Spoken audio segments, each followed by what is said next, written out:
Piccoli comuni, grandi sfide. Il futuro è a un passo dall'orizzonte politico, non c'è tempo da perdere. Servono idee chiare, visione, il coraggio di sperimentare nuovi modelli di collaborazione. Detto fatto, ecco i sindaci dei comuni veneti con meno di 5.000 abitanti che si ritrovano a Villa Godi Piovene di Grumolo delle Badesse.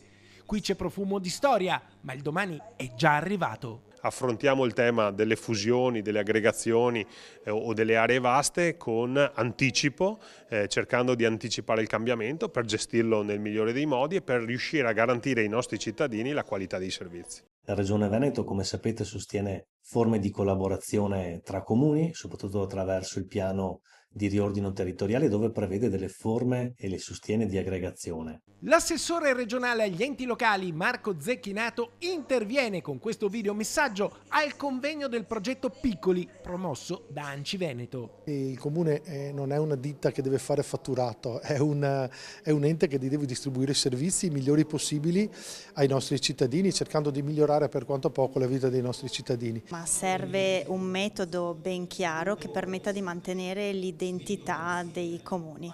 Quindi mantenere insomma i campanili in qualche modo.